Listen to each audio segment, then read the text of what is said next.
Welcome to Investigator Interlocutor.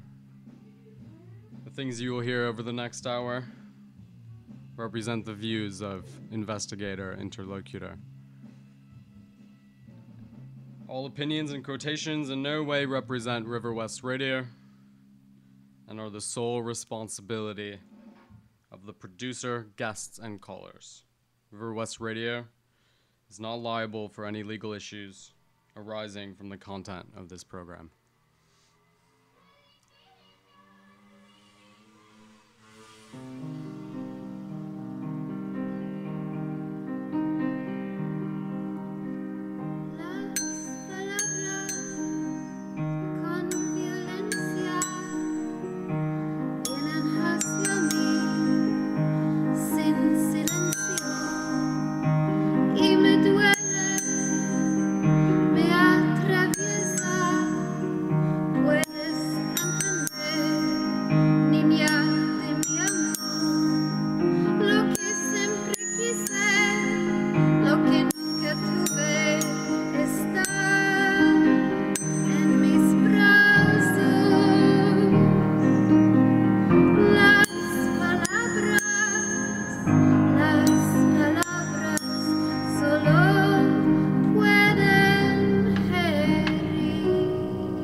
Sunblood taking us in.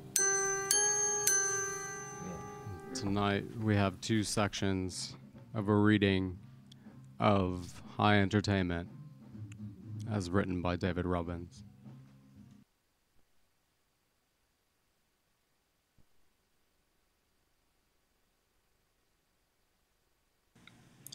High Entertainment.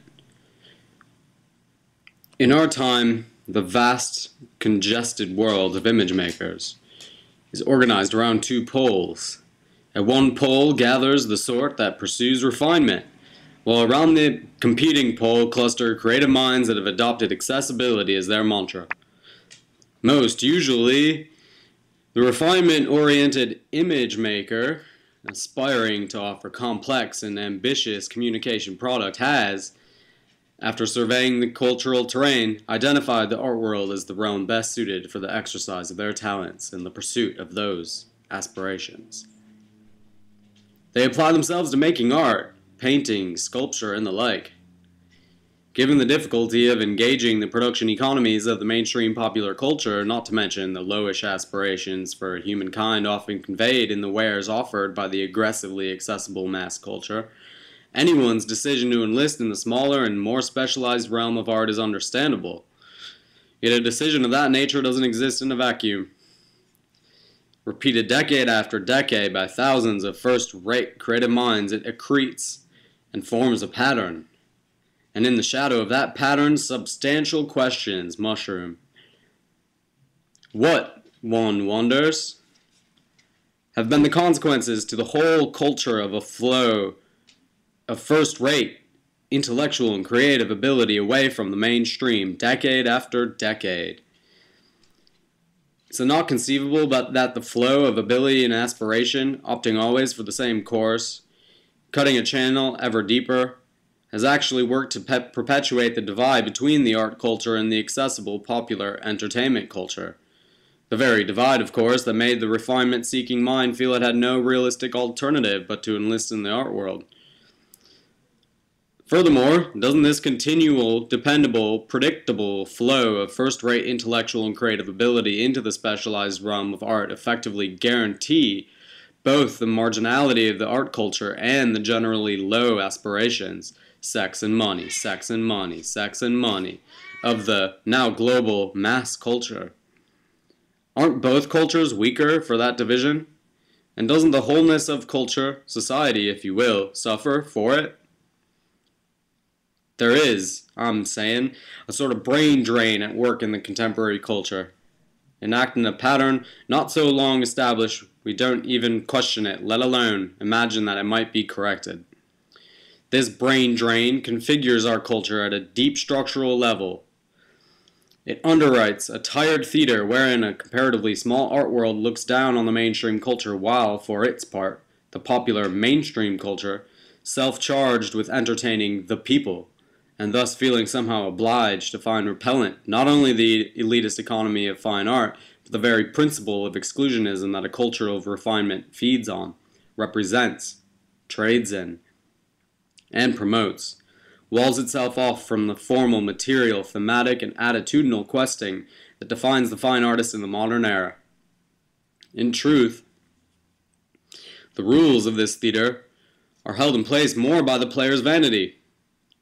In the case of art, the need to feel oneself superior and special, and the need for an association with exclusivity.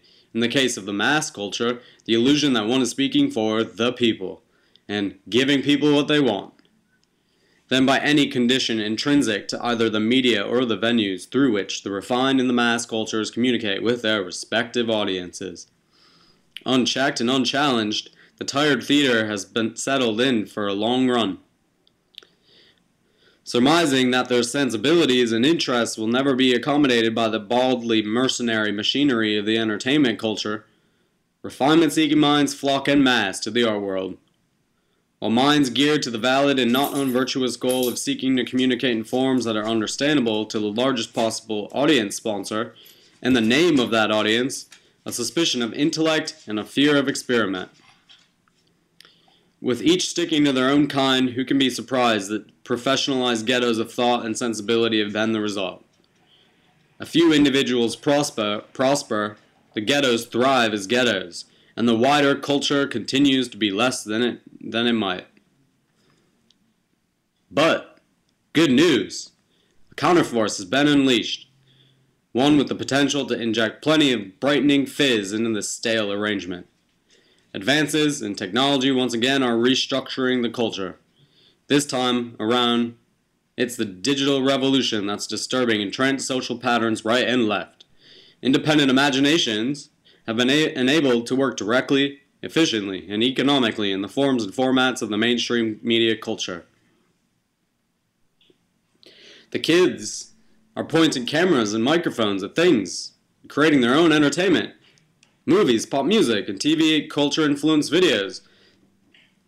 They're burning these all into DVDs and CDs, uploading them, downloading them, which means they're able not only to create in mass media formats, but, crucially, distribute them as well. This marks a new stage as, previously, Corporations had had a strong stranglehold on the technology needed to communicate via the language of the mainstream media culture they'd been instrumental in establishing. In transforming this long institutionalized imbalance of technology, the digital revolution has handed this society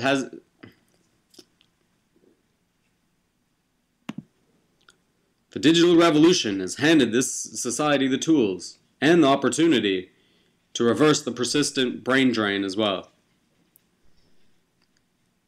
Exactly what will it mean to have an entire generation of independent imaginations, pointing cameras and microphones at things and creating their own movies, pop music, and TV-esque video, without obligation toward or concern for the apparatus of the media state? And keeping in mind this will be the first generation to do so, not the last. It isn't clear yet. Already though, this freshly minted phenomenon, coined only yesterday morning, is destabilizing both the context of art and the context of mainstream media technologies. The anti-intellectual entertainment culture, by indicating a realizable middle ground between the two. High entertainment. I've taken to calling one sector of the emergent middle ground. Drawing upon the better aspects of both worlds, high entertainment will combine entertainment's accessibility with art's experimentalism and bent toward form discovery. Here I hasten to emphasize that high entertainment really is entertainment. It isn't art, insofar as it doesn't share visual art's fixation on the complex issues surrounding representation, visual art's obsession with articulated interplay between form and content, visual art's propensity for criticality, or visual art's narrow historicity. Anyone who expects to read high entertainment according to the rules and codes maintained by the visual art system, as manifested either in its professional or academic wing, can expect to be disappointed. High entertainment fails as art because it's not trying to be art. High entertainment is entertainment, and wants to be. But it is entertainment that shares something of art's ambitions for the culture, of art's ambitions for you. High entertainment is where some sort of art, or rather some artists, will be going. Writing about that destination is, at this stage, mostly a predictive operation. But it isn't entirely or only that. I base my thinking in part on my own evolution, and on identifying the different, quite real thought and sensibility waves I've felt as a result of making the kind of work this essay means to delineate. Something of the character of the coming high entertainment can be known. The essay that follows may be predictive, but it isn't science fiction. One DVD burner, one vote. While the idea that an artist might, say, make a painting 1 month and a movie or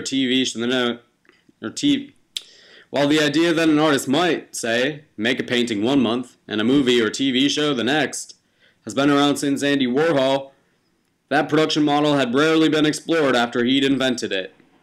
To do so was, for a very long time, too Warholian.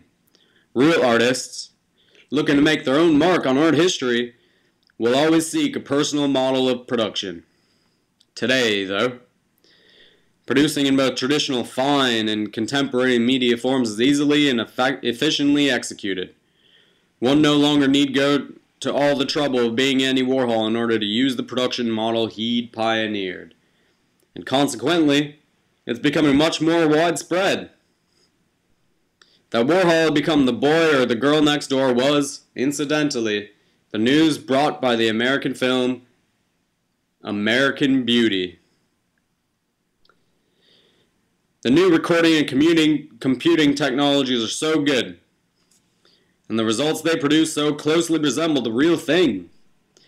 I refer not to Warhol's production, but to the top-notch audiovisuals that media corporation-owned technology offer an audience. That the quality gap between the kind of media work made by an independent imagination and that generated by the likes of CBS, Warner, and MCA, a gap until recently positively grotesque, has become negligible. The close of that quality gap means that an independent imagination who opts to think in terms of film or video, whether for all or only part of their output, is now that much closer to having his or her work absorbed by the gigantic systems of the mainstream culture. Thus, an independent imagination is no longer restricted to think in terms of gallery or museum, but may now even consider communicating via DVD distribution, website, theatrical releases, even, gasp, broadcast. Are the distribution and evaluation systems of the mainstream culture prepared for this? They are not. Not by a long shot. Do they welcome it? They do not. But it'll happen anyway. As imaginations that have been trained in other traditions, including some conversant with the culture of refinement, increasingly produce in mainstream formats, gradually the existing distribution systems will feel the pressure. The systems that have long been in place for distributing and evaluating pop culture are already starting to groan from change, and the new era I'm describing has just begun. If today 12,000, to choose a number, independent imaginations are producing in formats absorbable by the mass culture, before long 120,000 will produce in this way, and then 1,200,000. The existing systems will have to accommodate it. Eventually, they'll see the commercial advantage of doing so. It's only a matter of time, and even then, the independent imagination will still have real, practicable alternatives to the corporate production and distribution system. To this phenomenon, which, as I've indicated, is only just beginning, a swarm of questions attach. For what sort of movies and DVD does someone need to be trained in? Say, the vocabularies and history of fine art make.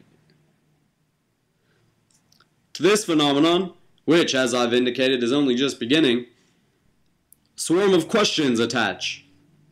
For what sort of movies and TV does someone trained in, say, the vocabularies and history of fine art make exactly?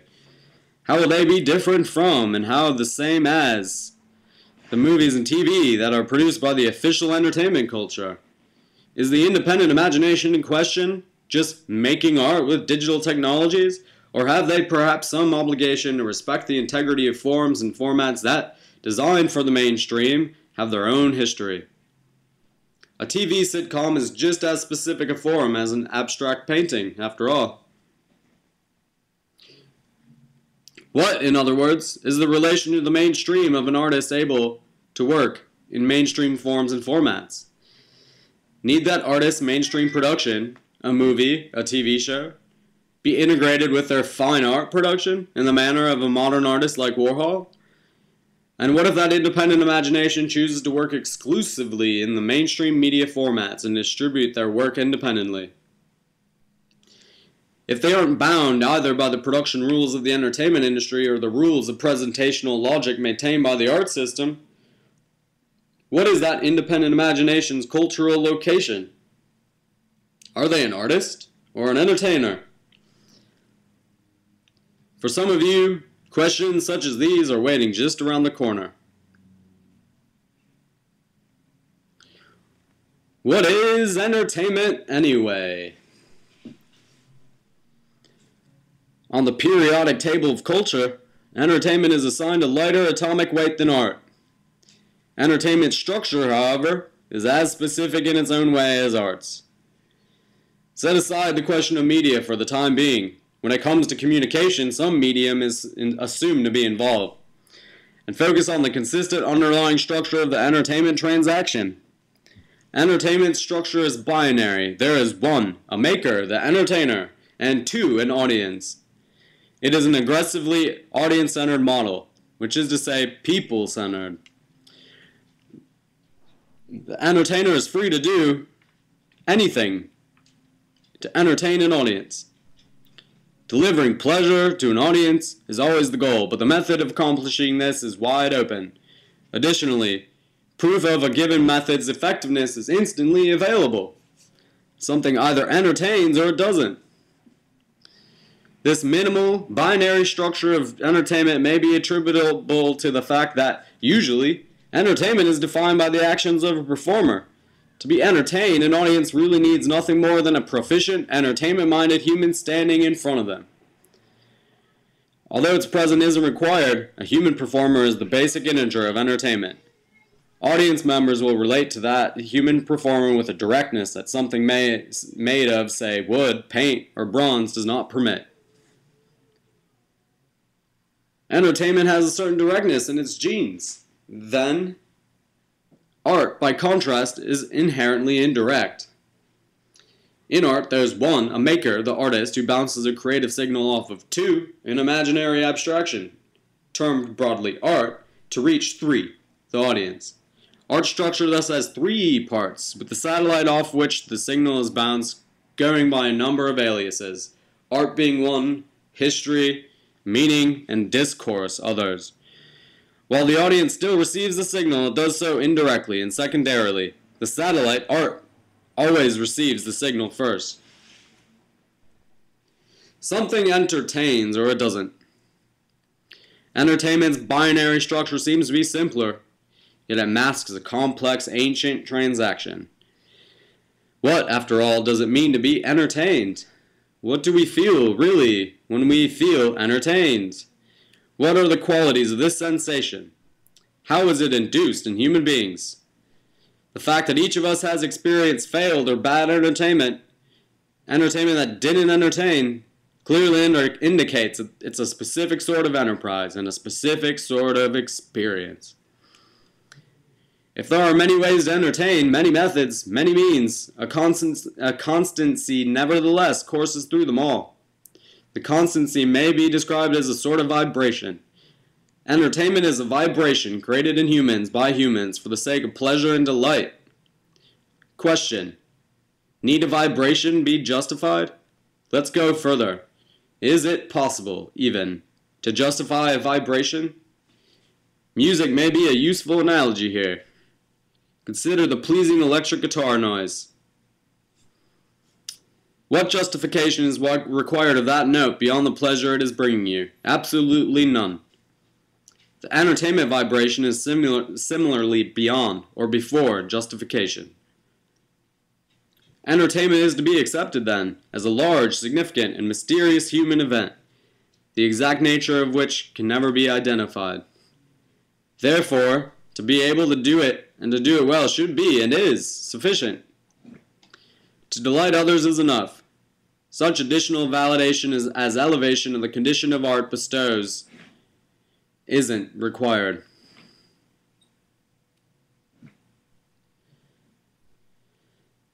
High entertainment proceeds, then, from a belief that to entertain well needs no additional justification. High entertainment pursues, and then aligns itself with, the entertainment vibration. Okay. You can go remember. Okay. This is a reading of High Entertainment by David Robbins. Section 2, The Mainstream. The mainstream is a powerful force in modern life. As a cultural producer, you can't entirely escape negotiation with it. Your work is either part of the mainstream or it isn't. Your intentions for your work will count for only so much. The mainstream decides. And of course, further complicating things is the fact that the mainstream evolves. Someday your work might become part of the mainstream, even against your will. The fate of any individual's cultural production aside, the mainstream is in everyone's peripheral vision. We ask ourselves, who is my work intended for? Everyone? Why?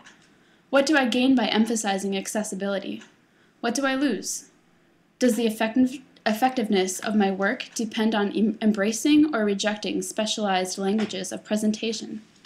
Concerns such as these, shaped by the force of the mainstream, have special vibrancy today because of our recently enhanced ability, courtesy of the digital technologies, to work directly, efficiently, and inexpensively in the languages and formats of the pop motherland.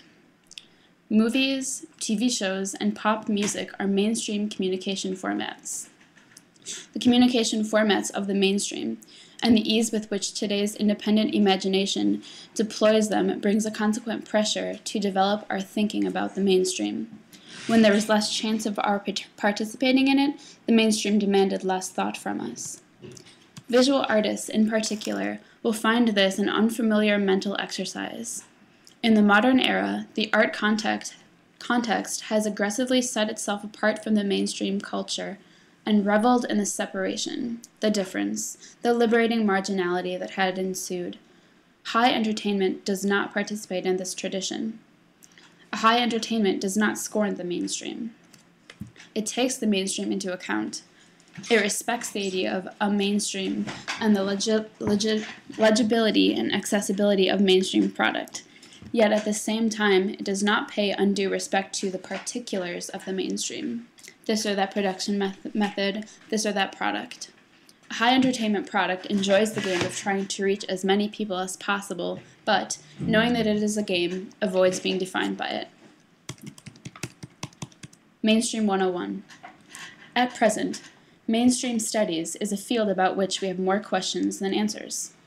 We take the existence of a mainstream for granted, and yet what really is the mainstream? It's a cultural force, yet it has the presence of a natural force. Like nature, the mainstream is everywhere, constant and self-renewing. Why is there a mainstream? What is it for? What purpose does it serve? Who is it for? If we say that the mainstream functions to confirm, what does it confirm? Certain ideas that a society has about itself, such as, is the idea of a mainstream a universal, appearing in all cultures? Is a mainstream equally important to all cultures, or is it more important to some? It could be argued, for instance, that the concept of a mainstream plays a much more central role in democratic societies than in royalist. Has there been a mainstream as long as there has been culture, or was there a stage at which the idea of a mainstream became more emphatic? If so, what brought about that change? What are the vehicles by which the mainstream is delivered? Is, say, the craft of needlepoint a mainstream vehicle? No. Is wood carving? No. Why aren't they? In their means of execution, in their possibilities for distribution, needlepoint and wood carving are inefficient. Not enough speed, not enough dispersion in needlepoint or wood carving. Rapid speed and wide dispersion would seem, then, to be two of the operative energies defining mainstream vehicles in our time. 3 articulations of the mainstream. Let's take a break from the questions for a moment and glance at 3 ways in which the space of the mainstream has been articulated in architecture. Most familiar is a sort of repetitive brand architecture typified by such chain restaurants as McDonald's. Brand architecture intentionally unifies the space of the mainstream by emphasizing ubiquity and standardization. When we complain of too many modern cities looking too much the same, when on a road trip we drive past yet another McDonald's in another small American town, when we resort to eating at McDonald's to give ourselves a break from deciphering menus in some foreign land, we have entered a theater of unified space authored by a corporate brand. Brand architecture indeed suppresses any reading of mainstream space other than unified. It relates one big contemporary truth that it has itself engineered, while at the same time suppressing myriad other, equally valid truths about the organization of space. This is what irritates us about brand architecture. A second example of the embodied mainstream comes from Morris Lapidus, whose buildings are, like brand architecture, a post-war phenomenon. Morris Lapidus understood the game of the mainstream and excelled at playing it. His Miami Beach hotels of the 1950s, the Fontainebleau and the Eden Rock among them, unashamedly embraced the reality of pop commerce and advanced that reality into form. What am I selling? Lapidus asked himself. I'm selling a hotel, a luxurious, playful atmosphere. There's nothing else to sell. His designs infused the spirit of Watteau into architecture. My hotels are to tickle, to amuse. Lapidus made frankly populist, audience-centric architecture, buildings not in the service of the state or abstract historical discourse, but rather the people, a specific demographic with a specific use for a specific type of building. Lapidus. Whose taste was I trying to satisfy? The critics were not going to be guests at the Fontainebleau. His epiphany? I finally realized that American taste was being influenced by the greatest mass media of entertainment of that time, the movies. So I imagined myself the set director for a movie producer who wanted to create a hotel that would make a tremendous impression on the viewers. Wasn't that exactly what I had wanted to do when I studied architecture? So I designed a movie set. But with a crucial difference. My sets were not for a play or stage. They were the interiors of a grand hotel. Lapidus's hotels, observed Thomas Hine, would have no particular expectations based on traditional proportions, historic styles, or particular building methods, or the construction methods. Lapidus built according to what people had in common, which was not education or taste, but the experience of mass media. It is the architecture of people who yearned to join the mainstream and have succeeded through their own efforts in joining it. At the same time that Lapidus's hotels embodied hearty vulgarity and intentional nonsense, quote, I do what I think is a sort of Baroque in good taste, in a style neither period or modern. They possessed formal and conceptual integrity. My buildings would express what was taking place in the interiors, and if the interiors would curve and undulate, my buildings would curve and undulate. The form did follow the function, in other words. Only here the definition of function broadened to include overt recognition of the centrality of fantasy and leisure. For mainstream American architecture, this was a big step forward. A third type of design that reflects mainstream space, and another sort of people's architecture, was designed by the site architects in the 1970s for the Best Company. Although the opposite of Lapidus in terms of style, the site architects, James Wines, Alison Skye, Michelle Stone, Emilio Souza, positioned the audience in a similar and similarly theatrical way to his. Like Lapidus's hotels, the Best buildings tap the collective unconscious, here played out in a strip mall environment, by picturing dynamic processes, peeling, crumbling, tilting. Instead of referring to design or architectural history, a building is treated as a found object, a box to which things are done. These are simple structures articulating clear narrative situations apparent to all. Doing the math. The mainstream, based on the evidence of these various monuments to it, comprises communication product, manifested in format as much as in intent, that is defined by its legibility and accessibility. Legible by, accessible to whom? To as many people as may desire access to it. Considered mathematically, this is simply remarkable. The scale of entity X, here the mainstream, is determined by the number of people who acknowledge X. The mainstream is, then, a game of numbers, a game of scale. Adults are known to be attracted to games of scale.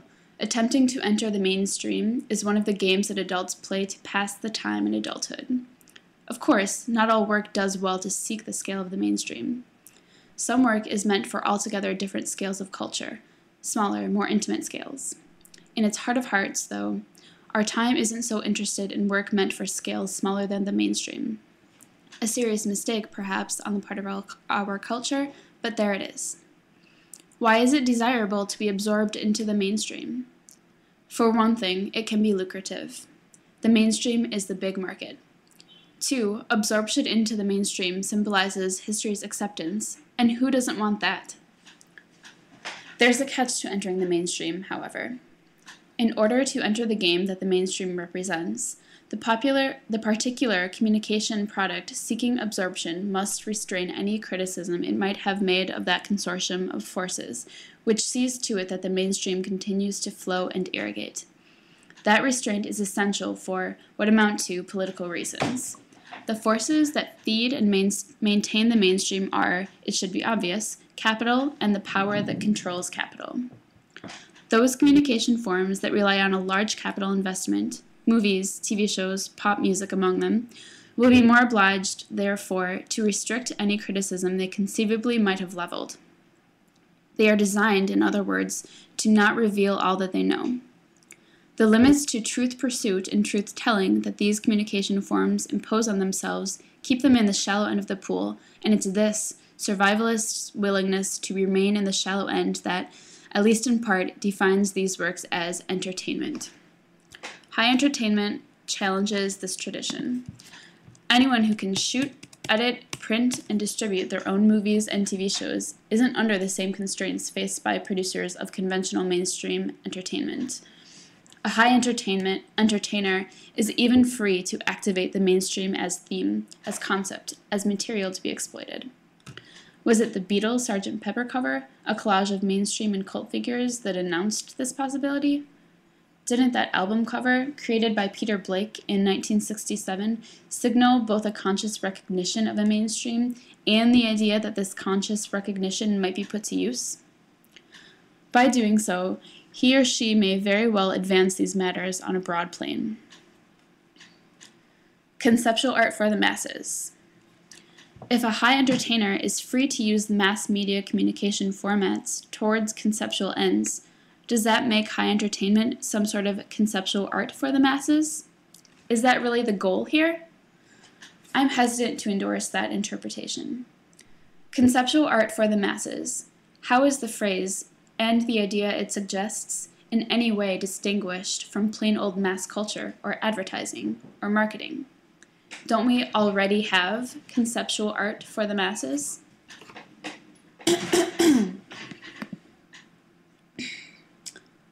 The mainstream and time. Like the present, the mainstream is huge and invisible and constant. The mainstream is the eternal present tense of culture. Characterizing the mainstream as a stable, constant cultural force assumes some preconditions. It assumes not only the existence of a certain kind of stable, constant production, but also a stable, constant audience for that production. And in order for a mainstream to work its myriad effects, the audience must have time to engage with those effects.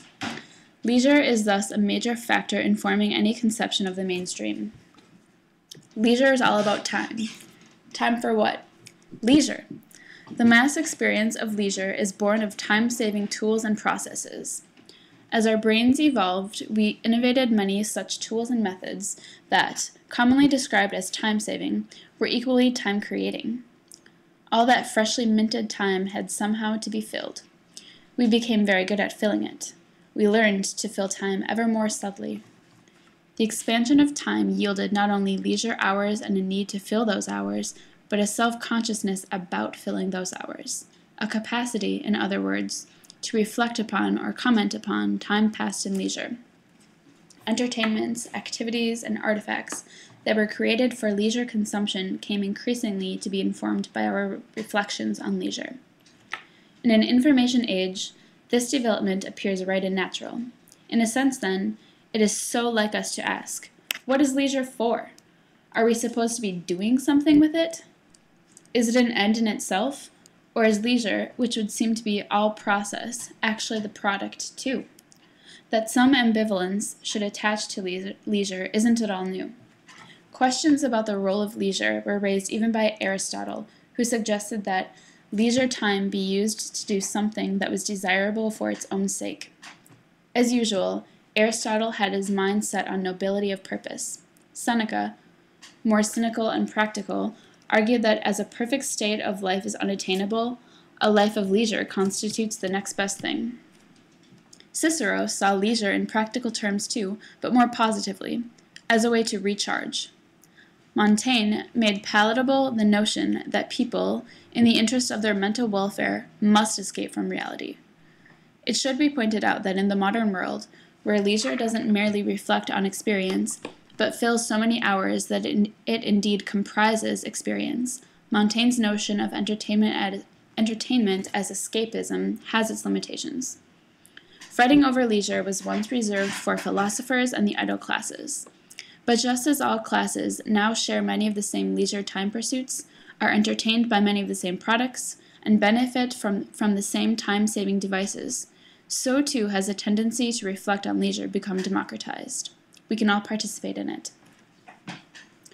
In the process of expanding the availability of leisure to all classes, would not a median condition of leisure have formed? Is this median condition of leisure that the mainstream refers to? Is it a precondition of the emergence of a mainstream that roughly the same kind of leisure be available to all classes? Of course, to present leisure as something separate and apart from the world of work and ambition is to present a false or at best partial picture. We frequently pass our leisure hours entertained, and the kinds of entertainments that we use don't materialize out of thin air. They come from somewhere, from, for the most part, a small number of enormous corporations. The space of the mainstream is to a large extent a managed space. It is not news to you that the producers and distributors of mass entertainment have their own aims, which may include but certainly are not limited to showing people a good time. Entertainment, under modern conditions, operates at such a scale, economically and culturally, that pure altruism isn't really thinkable. Power attaches. The people who are involved in the production of modern entertainment product enjoy considerable power. Would you let that power go unused? For this reason, to opine that one of the functions of mass entertainment might be to distract a populace from thinking hard questions that might lead to real dissent is not the observation of a paranoid.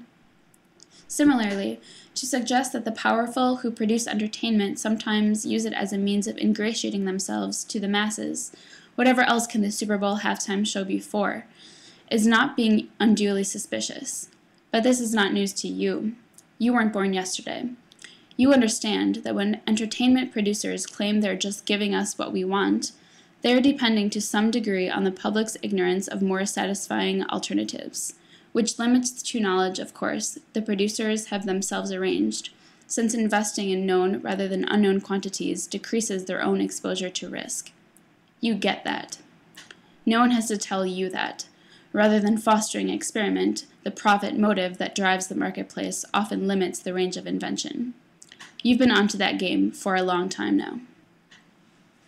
Through entertainment product, profit-seeking individuals try to contain the space of the mainstream and predetermine the direction of its flow. It is the dark side of modern leisure. At the same time, negativistic Marxian takes on conjuring and controlling desire aren't the only possible reads. Is modern marketing the greatest concerted attempt at psychological manipulation in all of human history, or the artistic expression of a capitalist economy? Art historian Dave Hickey has observed that, after the Second War, American industry found itself facing the challenge that has confronted every artist since Watteau, that of a finite, demanding market for a necessarily overabundant supply of speculative products. Thus, rather than producing and marketing infinitely replicable objects that adequately serve unchanging needs, American commerce began creating finite sets of objects that embodied ideology for a finite audience at a particular moment, objects that created desire rather than fulfilling needs. This is nothing more or less than an art market. Hickey asserts that today the whole American commerce performs as an art economy, with no strong distinction to be found between art production and the basic capitalist strategy of the post-war economy. Who's right? Fortunately, it isn't left to interpreters to decide the matter. New, objective developments have broken the old controls over the mainstream, and in the process dissolved some of the old arguments. Digital technology spearheads a strong challenge to the modernist tradition of a centralized control of leisure. You and your pals, the camcorder, the microphone, and the internet comprise a genuine alternative to media control.